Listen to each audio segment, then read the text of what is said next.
Why deep thinkers feel emotionally homeless. The room you never fully enter. You know how to be in a room. Over years of quiet observation, you have learned exactly how much of yourself to bring into any given space, when to laugh, when to nod, when to offer just enough that the conversation keeps moving without requiring anything too real from anyone. You have become, without ever consciously deciding to, extraordinarily skilled at presence without exposure. And yet even in rooms where people are genuinely glad you are there, something in you remains outside. Not hostility, not detachment in any way others would notice. Something quieter. A permanent mild displacement. A version of you that watches the version of you that functions socially, and the two never quite occupy the same position at the same time. You are not isolated. You are not without people. You might even be someone others describe as warm, perceptive, easy to talk to. And all of that can be simultaneously true and completely beside the point. The thing you are carrying is not about the quantity of connection in your life. It is about a specific quality that almost never shows up, whose absence accumulates quietly for years before you find anything close to a name for it. Not loneliness in the way the word is usually used. Not the loneliness of an empty Friday night. Something more structurally precise. The loneliness of someone almost always around others and almost never truly reached by them. The loneliness of existing at a depth that most conversations are not architecturally designed to descend to, and feeling permanently one translation away from being understood, with that translation always losing something essential in the crossing. There is a specific kind of person for whom this is not occasional but chronic, a person for whom depth is not a preference but a perceptual condition, who carries at almost all times an interior life so active that the surface of most interactions feels thin in a way that registers somewhere between disappointment and low-grade physical discomfort. Unnamed experiences do not dissolve. They sediment, shaping choices and distances and the specific way you leave certain conversations feeling more alone than when they began. Many people who carry this most deeply have spent years interpreting that displacement as evidence of something wrong with them, rather than as a consequence of something true about them that the environments around them were never built to receive. The room you have never fully entered is real. The distance you have felt from genuine belonging is not a symptom of damage. It is a consequence of a specific psychological architecture, and before this ends you will understand exactly how that architecture was built, what it has silently cost you, and what it might mean to stop treating your own depth as the problem. What emotional homelessness actually is. The word loneliness is too blunt an instrument for what this actually is. It carries the wrong connotations, pointing toward absence, toward phones that do not ring. And because deep thinkers are often surrounded by people who genuinely care about them, the word never quite fits. The absence of the right word becomes its own problem. You cannot process an experience you cannot name, cannot grieve a loss that has no recognized category.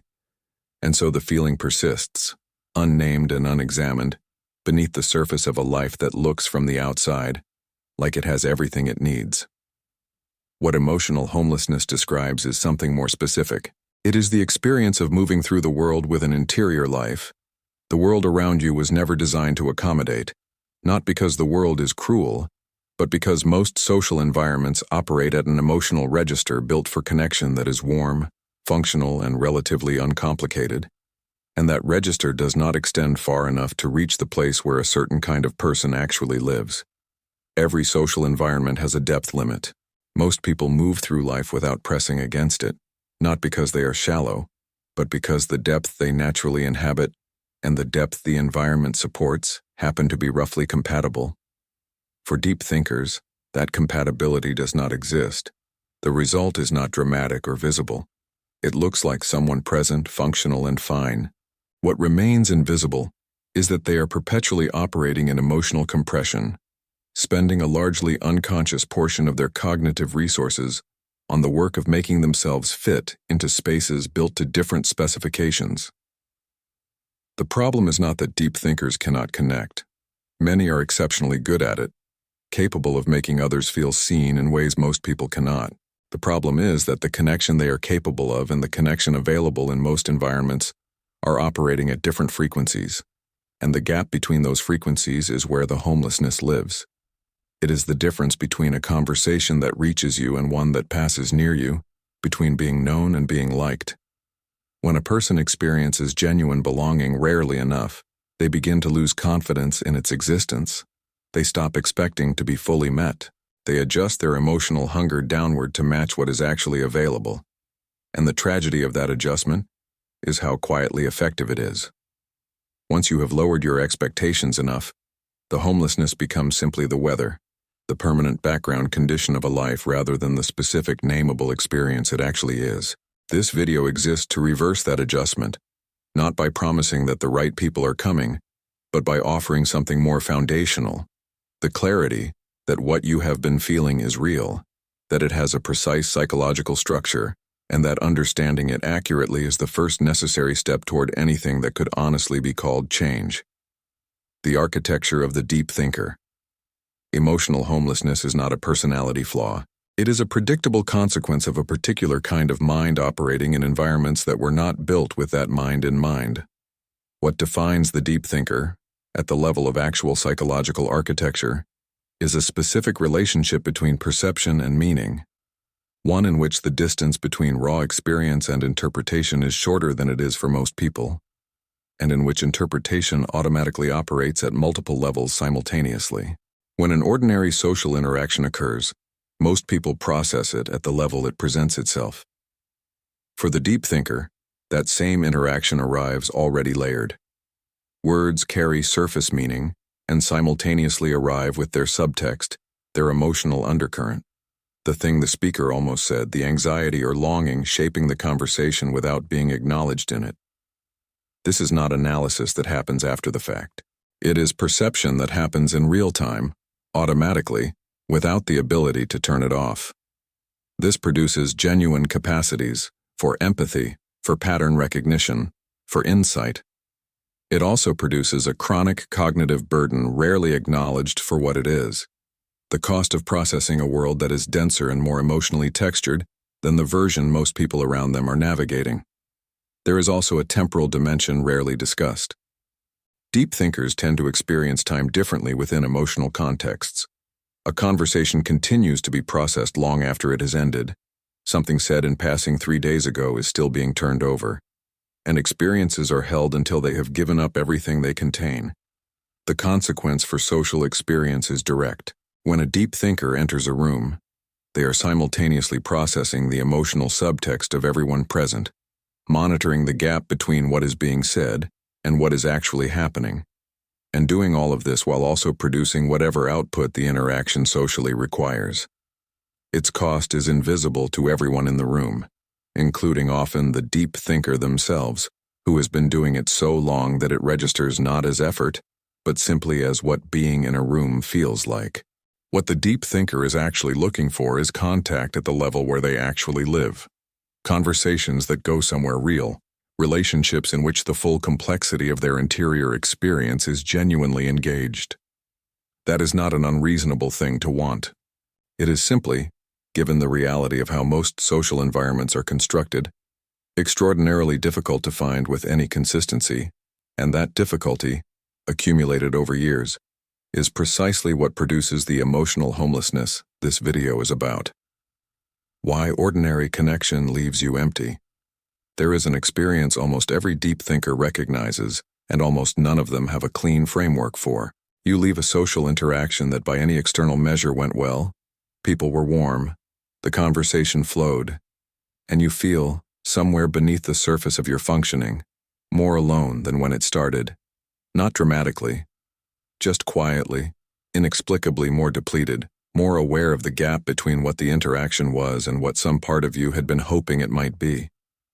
This inverts the expected logic of social connection. Connection is supposed to replenish, and it does, at one level, genuinely, and that is part of what makes this so difficult to articulate without sounding ungrateful. You are not impossible to please. You are simply wired in a way that requires a specific kind of connection to actually register as connection, and most interactions, no matter how pleasant, do not deliver that specific thing. For most people, connection functions primarily as warmth and validation. That function is real and important, and deep thinkers need it too. But beneath the need for warmth, there is a second need, more specific and more rarely met. The need to be known at the level where they actually think and feel, which is a level most ordinary social interaction does not reach and was never designed to reach. Being liked is not the same as being known. Being included is not the same as being understood. In the moment of a warm interaction, the brain produces signals that resemble genuine connection closely enough that the difference does not always register until afterward, when the warmth has faded, and what remains is the quiet awareness that nothing of substance was actually exchanged. It is the experiential equivalent of eating something that tastes fine but contains no nutritional value. Your body went through the motions of a meal and is still, at the level of actual need, completely unfed. The reason ordinary conversation cannot reach that place is structural. Most social interaction is governed by implicit contracts about how deep the emotional register should go, how much ambiguity is acceptable before the interaction tips into territory that feels unsafe. These contracts make social life functional, but they impose a ceiling on depth, and for the deep thinker that ceiling is uncomfortably low. The most important parts of their interior experience are almost always above it, excluded from the interaction by default, which is why deep thinkers often perform a specific kind of social labor others are not performing. Selecting which thoughts to voice, softening the complexity of actual observations into something receivable, managing the emotional register to avoid friction. This is exhausting work, almost always invisible, and the emptiness that follows ordinary connection is largely its aftermath. The cost of chronic self-translation. Every deep thinker has a version of the same story. There was a period, usually in childhood or adolescence, when they had not yet fully learned to translate themselves, and the response was consistent enough that the lesson took hold. Sometimes it arrived as gentle confusion, sometimes as affectionate dismissiveness, the way adults respond to a child who has said something unexpectedly complicated by smiling and changing the subject, sometimes as the specific silence that falls over a group when someone has gone somewhere the group was not prepared to go. Whatever form it took, the message was the same. This version of you is more than this space can hold. And so the translation began, gradually, intuitively, without conscious deliberation. The deep thinker became, over time, extraordinarily skilled at this calibration, often skilled enough that the people around them had no idea there was a fuller, more complex version of this person running just below the surface. The first cost is energetic.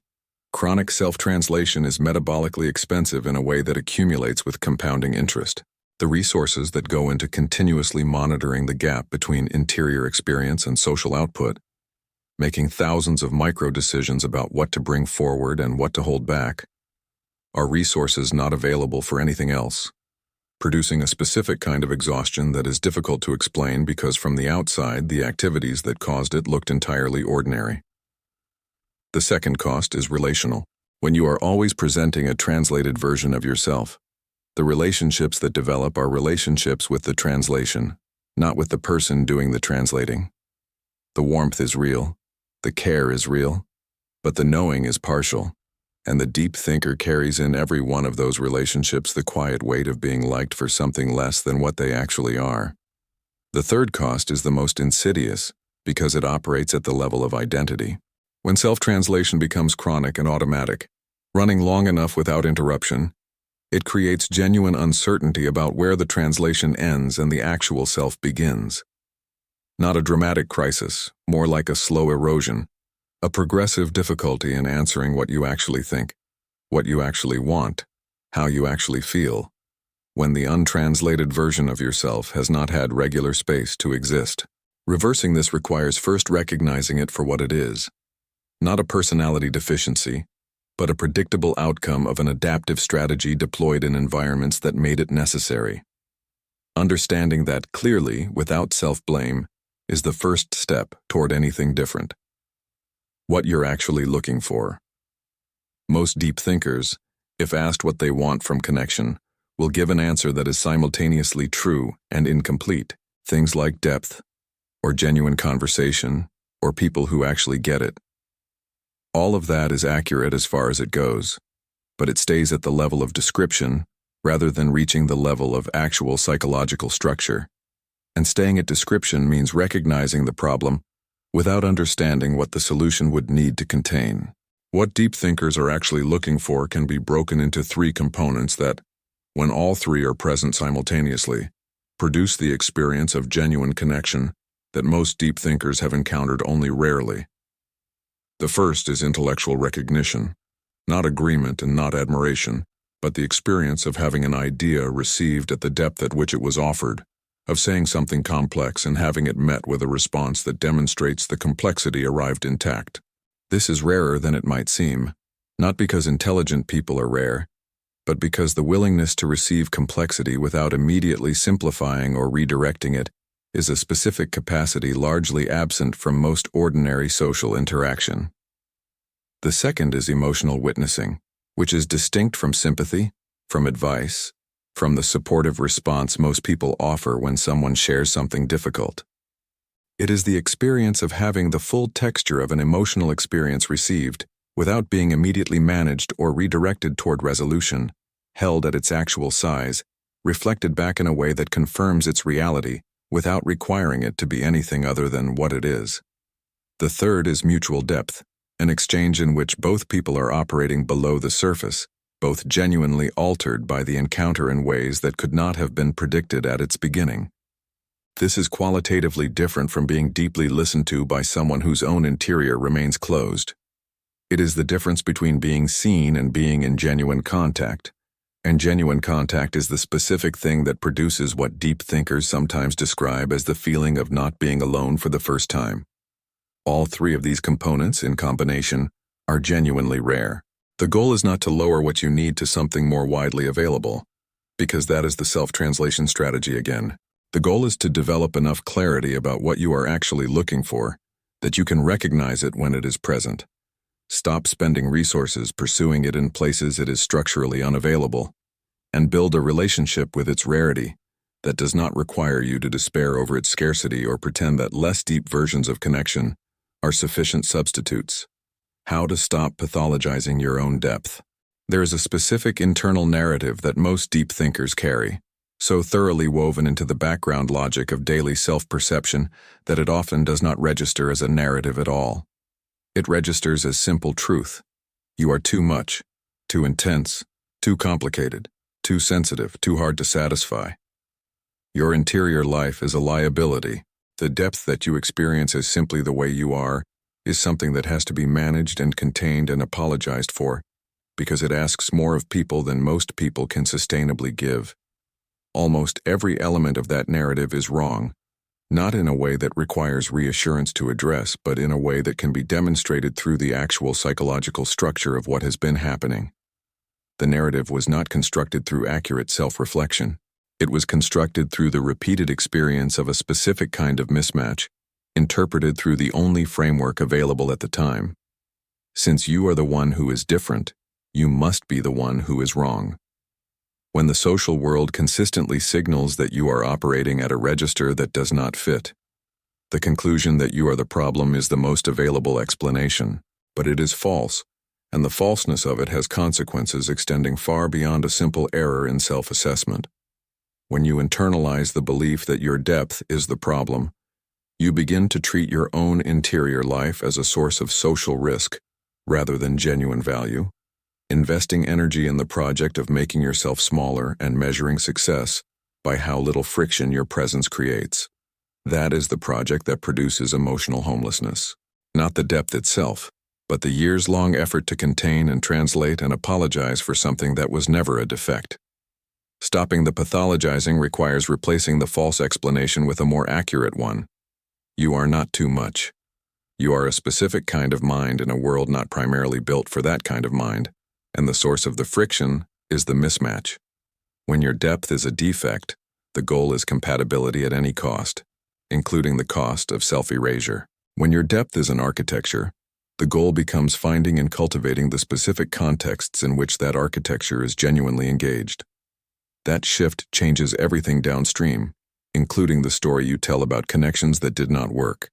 From a story about your inadequacy to a story about structural incompatibility. Navigating real difficulty from a position of self-understanding and navigating it from internalized shame are not the same experience, and that difference played out over years of daily choices is not a small thing. The threshold between understanding and living. There is a specific moment many deep thinkers arrive at after sustained self-examination, and it is worth naming because it is often misread as progress when it is, in fact, a new kind of trap. You have mapped the architecture. You have traced the cost of chronic self-translation. You have understood, perhaps for the first time with real precision, that your depth is not a defect. The understanding is real. The relief is genuine. And then, without quite realizing it, you stay there.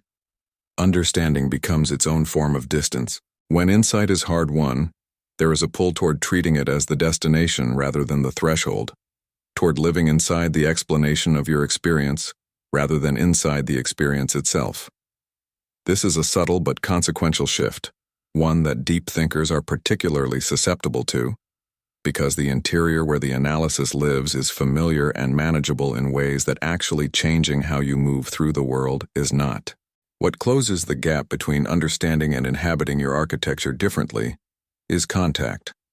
The experience of allowing the untranslated version of yourself to exist in the presence of another person and surviving the vulnerability that requires.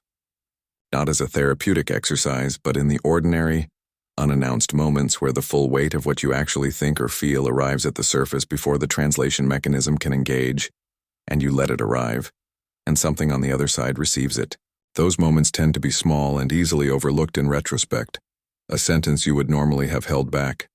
An admission of uncertainty you would normally have packaged into something more competent sounding. A moment in which you did not manage the emotional register, and it landed somewhere real in another person. The accumulation of those moments over time, in the presence of the few people whose architecture is close enough to yours, is what gradually rebuilds the connection between the self that has been doing the translating and the self that has been waiting outside. This process is not without risk. There are environments that cannot receive the untranslated version of you, and understanding that intellectually does not eliminate the weight those moments carry. What deep thinkers have consistently miscalculated is the cost of concealment, so habitual it stopped registering as a cost at all, while its compounding interest continued accumulating. The progressive estrangement from the self, the relationships built on something partial, the life whose outer surface and inner reality have drifted far enough apart that moving between them produces a specific kind of vertigo. Crossing this threshold means beginning to perform that calculation more honestly, and recognizing that the self-knowledge you have arrived at is not the resolution. It is the equipment. Learning to live inside your own architecture.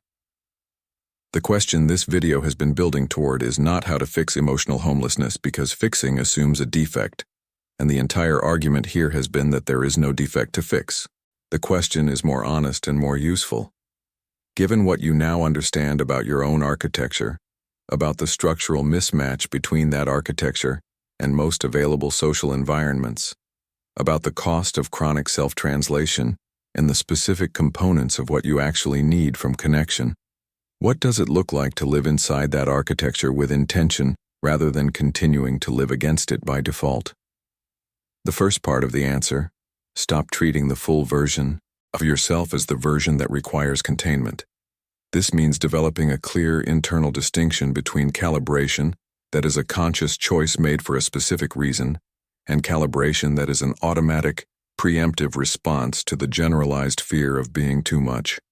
The first is a skill. The second is the strategy that has been producing the homelessness. The second part is about selectivity. Not all environments are worth the cost of operating in them. Not all relationships are worth the full investment their sustaining requires.